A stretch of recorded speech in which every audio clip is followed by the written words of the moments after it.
படம் அப்படிங்கிறது இது வந்து பொது சொத்து அல்ல. பொது சொத்து அல்லவா? ஓவரா நடிச்சிருக்கான். இந்த மாதிரி என்ன மகேந்திரன் இப்படி நடிச்சிருக்கான், கெட்ட கெட்ட வார்த்தையா பேச நான் லிட்டரல் ரொம்ப ஹர்ட் ஆயிட்டேன். ஒரு 1000 பேருடைய உழைப்ப சரி உறிஞ்ச கூடாது. 1000 பேர் உழைப்பு 10 மாசம் வேற இல்ல. எனக்கு அவங்களை கேட்கணும் போல இருக்கு. நீங்க யார சொல்றதுக்கு? நான் ஃபர்ஸ்ட் ஆஃப் ஆல் நான் ரிவ்யூ பார்க்க மாட்டேன் பிரதர். ஏன்னா எனக்கு ரிவ்யூ மேல நம்பிக்கையே கிடையாது பிரதர். உங்க வருமானத்துக்கு வரல. வருமானம் இல்லைங்க, இது விமர்சனம் தான். இது என்னது? ஏன் இவ்வளவு காழ்ப்புணர்ச்சியோட பேசுறீங்க?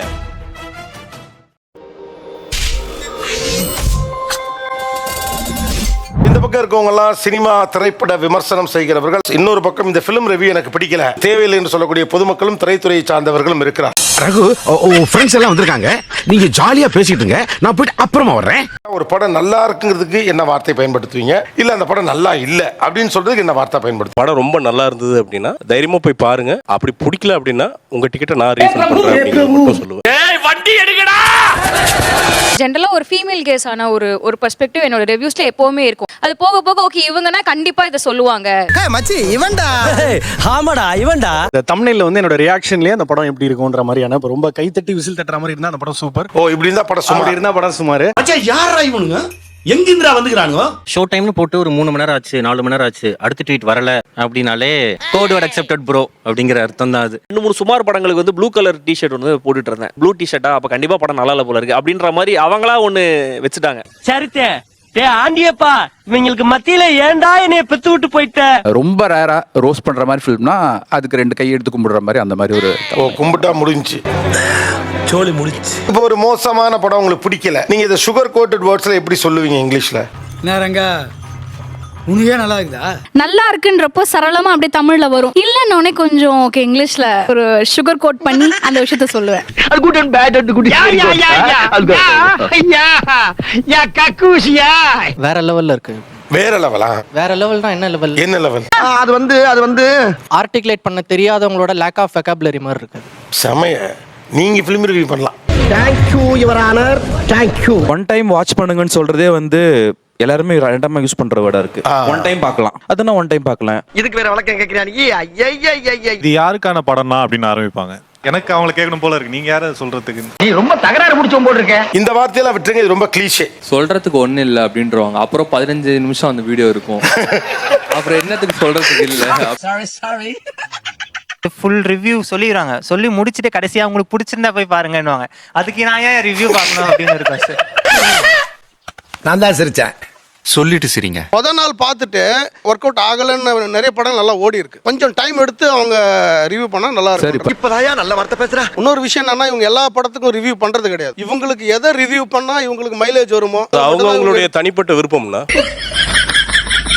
படம் பாக்குறது ஆடியன்ஸோட சாய்ஸ். அப்ப அதை ஏன் நீங்க டைவர்ட் பண்ணி அதை வந்து கெடுக்குறீங்க? யாரு நான் டைவர்ட் பண்ண முடியும்? ராமசாமி, நான் உனக்கு என்ன பாத்துறோம் பண்ண? வியூ நிறைய கிடைச்சு பணம் வரணும், அதுதான் மெயின் ரீசன். இல்ல அப்படி இல்ல. படங்களுக்கு வந்து உங்களுக்கு வந்து வருமானம் வருது. சின்ன படங்கள் பேசினா உங்களுக்கு வந்து வியூஸ் நிறைய வரது இல்ல. ஐயா இப்படி பொருளியை கிளப்பி விட்டு என் பொழப்புக்கு உழ வச்சுட்டு போயிடாரா ஜேம்ஸ்? உங்களுக்கு வந்து இந்த படம் அப்படிங்கிறது இது வந்து பொது சொத்து அல்ல. பொது சொத்து அல்லவா? இது பொது சொத்து அல்ல. எப்படி சொல்றீங்க? ஏன்னா இதோட சென்சார் பண்ணப்பட்ட படம் வந்து யாரோட? அதாவது வாய்க்கு வந்தபடி எல்லாம் பேசக்கூடாது. எதா இருந்தாலும் நியாயமா பேசணுமா இல்லையா? ஒரு சென்சார் பண்ணி வர படம் உங்க வருமானத்துக்கு வரல. வருமானம் இல்லைங்க, இது விமர்சனம் தான். இது என்னது? ஏன் இவ்வளவு காழ்ப்புணர்ச்சியோட பேசுறீங்க? அப்படிதான் கிடையாது. நீங்க சினிமா எதுக்கு எடுக்கிறீங்க? நாங்க சினிமா வந்து சம்பாதித்து எடுக்கிறோம். அதேதான் பண்றோம். உனக்கு வந்தா ரத்தம், எனக்கு வந்தா தக்காளி சட்னா. எனக்கு என்ன புரியல, சம்பாதிக்கிறதுக்கு வந்து அவங்கள விமர்சனம் பண்ணி அவங்கள ஹர்ட் பண்ணி பண்றது இல்ல. இது நான் அடுத்த கேள்விக்கு வரேன். நீங்க என்னவா இருக்கீங்க? நான் குமார் அவசரப்பட்டிய நான் தெரிஞ்சுக்கிறதுக்காக கேட்குறேன். சினிமாவில் நீங்கள் எவ்வளவோ அரசியல்வாதிகளை விமர்சிச்சிருக்கீங்க, அவ்வளோ போலீஸ்காரர்களை மோசமானவர்களாக காட்டியிருக்கீங்க. ஆஹா சூனா போனா ஒவ்வொருத்தருக்கு வேகத்தை பார்த்தோம்னா அவன் அருமை வறுமைக்கு ஆபத்து வந்துடும் போல் இருக்கடா. மீடியா நிகழ்ச்சிகளை கிண்டல் பண்றீங்க, இது மாதிரி ரிவ்யூ பண்றவங்கள பேசுறீங்க. ஒரு பெண்ணை ரொம்ப கேவலமா சித்தரித்த படங்கள்லாம் இருக்கு. போயிட்டான். யார்கிட்ட சார் சொல்றீங்க? உங்ககிட்ட தான் போயிட்டான். என்கிட்டயா? போயிட்டாங்க. நான் எதுக்கு போயிட்டு வரணும்? இது சரியான கேள்விதான். இதெல்லாம் நம்மளா இழுத்துக்கிட்ட. ஒரே ஒரு ரியாக்ஷன் மட்டும் நான் கொடுத்துறேன். ஒரு ப்ராடக்ட் என்னன்னே தெரியாம வாரந்தோறும் 120 ரூபா கொடுத்து உள்ள வருது சினிமாக்கு மட்டும்தான். ஏன் அவ்வளோ கமிட்டடா இருக்கணும்? இந்த குருவி தலையில இப்படி வரும் போலயா? வாடா ராஜா, ஐயா உன்னை முத்தம் கொஞ்சம் போல் இருக்கு ராஜா. அடங்க அப்பா. எதுக்குங்க அவன் இந்த ப்ராடக்ட் நல்லா இருக்கா இல்லையானே தெரியாம எதுக்குங்க வாரந்தோறும் போய் தியேட்டர்ல உட்காரணும்? ப்ராடக்ட்னு அதை மென்ஷன் பண்றதே தவறான வார்த்தை சார். அப்புறம் ஏன்னா வந்து ஒரு ப்ராடக்ட்டையும் அதை கம்பேர் பண்றதே ஒரு இது தவறான ஒரு கமர்ஷியல் கொண்ட எல்லாம் ப்ராடக்ட் தான். அப்படி சொல்லி ஆனா நீங்க ஹார்ட்ல பாக்குறீங்களா நாங்களும் எப்படில பாக்குறோம்? அதே ஹார்ட்டோட தானே நாங்களும் பாக்குறோம். இந்த மாதிரி இவங்க ப்ராடக்ட்டா பார்த்தனால தான் ஒரே நிமிஷம். ஓவியம் it's an art or not? S it is ரைட்டா? ஓவியம் கிரிட்டிசைஸ் பண்ணப்படுகிறது. என்னப்பா சொல்ற? உலகத்தின் ஆகச்சிறந்த புத்தகங்கள் கூட ரிவ்யூக்கு உட்படுத்தப்பட்டிருக்கு. அதையெல்லாம் ரிவ்யூ பண்ணலாம், சினிமாவை மட்டும் ரிவ்யூ பண்ணக்கூடாதுங்கிறது எப்படி? அப்படி கேளுங்க. நீங்க ஒரு படம் பாக்குறீங்க, அந்த படத்தை பத்தி உங்க நண்பர்கிட்ட சொல்றீங்க, அதுவே ஒரு வகையில விமர்சனம் தான். அதெல்லாம் நீ சொல்லக்கூடாது. இப்ப இவங்களுக்கு படம் பாக்குறது மட்டும்தான் வேலையா இருக்கே தவிர ரிவ்யூ பண்றதுக்கான ஸ்கில்னு ஒரு விஷயம் இருக்கு பாத்தீங்களா, அது இவங்களுக்கு எந்த விஷயத்துல இருந்து கெயின் ஆகுது? அதெல்லாம் ரகசியம் சொல்றதுக்கு இல்ல. நான் ஒரு கன்சியூமரா ஒரு ப்ராடக்ட் கன்சியூம் பண்ணும்போது அதை விமர்சனம் பண்றதுக்கு எனக்கு அடிப்படையில தேவை கிடையாது. இது ஒருத்தருடைய தனிப்பட்ட அபிப்பிராயம் மட்டும்தான் இது எல்லாமே. சபா எனக்கு இப்பவே கண்ணை கட்ட ஆரம்பிச்சிருச்சு. இங்க இருக்க ஒவ்வொருத்தருக்கும் ஒரு வேல்யூ இருக்கு இல்லையா? அவங்க நீங்க சொல்றதை நம்புவாங்க தானே? நிச்சயமா. அப்புறம் எப்படி அது நீங்க தனிப்பட்ட கருத்துன்னு ஒதுங்கிக்க முடியும்னு அவர் கேட்கிறார். அது நீ இப்படி எங்களை மடக்கவே நான் எதிர்பார்க்கவே இல்லை. இது அவங்க தொழிலா வச்சிருக்காங்க. ஆமா, தொழில் பண்ணணுன்ற ஒரே கான்செப்டுக்காக. சினிமா எதுக்காக எடுக்கிறீங்க? இல்ல அதாவது வணிகம் அப்படிங்கிறதுக்காக ஒரு 1000 பேருடைய உழைப்ப சரி உறிஞ்சக்கூடாது. 1000 பேர் உழைப்பு 10 மாசம் வேற என்ன நக்கல்யா அவனுக்கு. நாங்க ஒரு விமர்சனம் வைக்கிறோம், இதை வந்து ஒரு க்ளோஸ்ட் ரூம்ல வைக்கிறோமா அந்த விமர்சனத்தை? அதே பப்ளிக் கிட்ட தானே விமர்சனம் வைக்கிறோம். நீங்க ஃபர்ஸ்ட் பண்றதே தப்புன்றேன் நான்.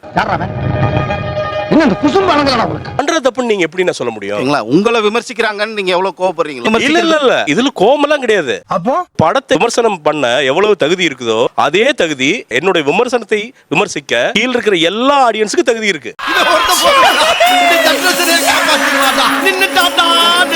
உங்கள் போக்கு சரியில்லைன்னு நீங்க சொல்லலாம். விமர்சனமே பண்ணக்கூடாதுன்னு சொல்றது எந்த வகை?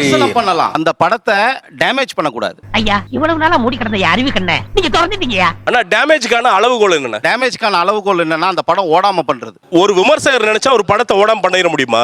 இப்படியே போய்க்கிட்டா என்ன அர்த்தம்? இதுக்கு ஒரு முடிவே கிடையாதா? இன்னைக்குமே ஒரு படத்தை பொறுத்த வரைக்கும் அது நிறைய பேரோட உழைப்பு அது உள்ள இருக்கு. அந்த ஆடியன்ஸ் கிட்ட ரீச் ஆகிறதுக்கு முன்னாடியே நீங்களே அந்த படம் ஒண்ணுமே இல்ல நல்லா இல்லன்னு சொல்லும்போது எப்படி ஆடியன்ஸ் தியேட்டருக்கு வருவான்? அட பாவி இவ்வளவு கோவக்காரன் நமக்கு தெரியாம போச்சே. 2500 தியேட்டர் இருந்த ஒரு இடத்துல தமிழ்நாடுல இன்னைக்கு 1600 சில்லற தியேட்டர் தான் இருக்கு. ஏன் ஆடியன்ஸ் தியேட்டருக்கு வரவே மாட்டேங்கிறாங்க?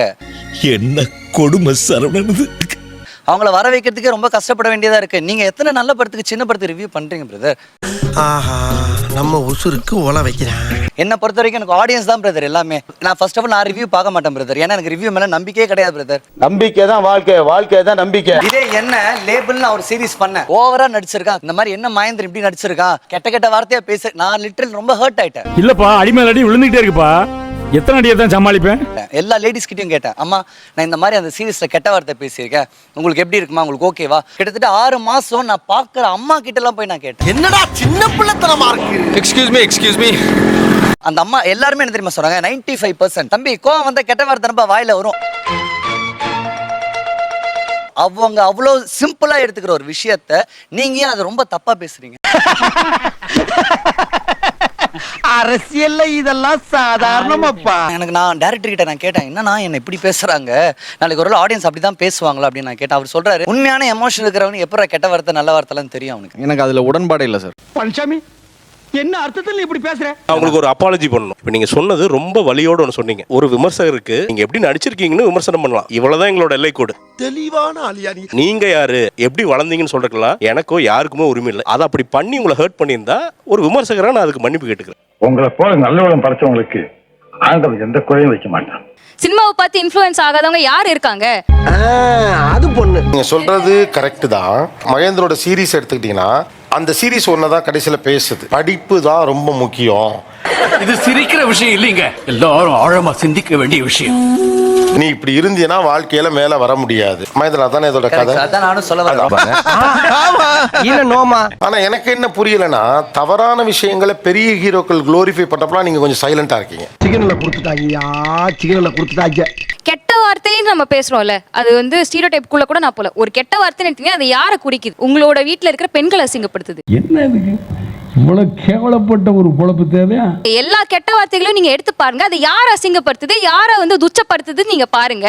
அப்போ நாங்கெல்லாம் படம் பார்க்க கூடாதா? மாட்டினாடா மானஸ்த. நிஜ வாழ்க்கையில நடக்கிற விஷயங்களை தான் சினிமாவை பிரதிபலிப்பா காட்டுறாங்க. அப்படி இருக்கும்போது மாற வேண்டியது சமுதாயமா சினிமாவா? ஓஹோ, மன்னனிடம் நீ கேள்வி கேட்கிறாயா? எப்படி கெட்ட நடிகர்கள் இந்த இன்ஃப்ளூயன்ஸ் யூஸ் பண்ணி மிரட்டுறதுக்கு ஒரு குரூப் இருக்கோ, அதே மாதிரி நல்லது செய்யற நிறைய நல்ல மனிதர்கள் நடிகர்களா இருக்காங்க. உங்க நல்ல மனசுக்கு அம்பாள் உங்களுக்கு எந்த குறையும் வைக்க மாட்டான். அவங்கள பாராட்டுறதுல என்ன தப்புன்னு மட்டும் எனக்கு சொல்லுங்க. நீங்க தனியா பாராட்டுங்க. நீங்க ரிவ்யூக்குள்ள எதுக்கு அதை கொண்டாந்து சொருகுறீங்கன்னு தான் கேக்குறாங்க. ஆஹா, ஒண்ணு குடித்தாங்கய்யா, ஒண்ணு குடித்தாங்கய்யா.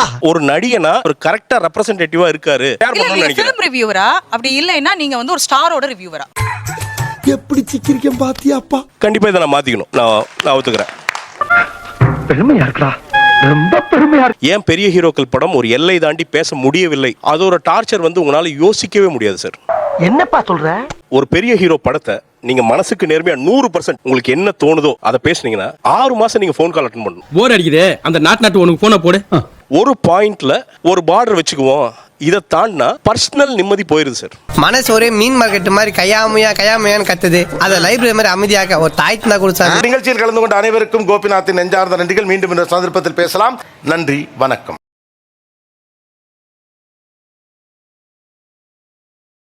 இந்த வீடியோ உங்களுக்கு பிடிக்கும் நினைக்கிறேன். பிடிச்சிருந்தீங்கன்னா லைக் பண்ணுங்க, ஷேர் பண்ணுங்க, மறக்காம சப்ஸ்கிரைப் பண்ணுங்க. நன்றி, வணக்கம்.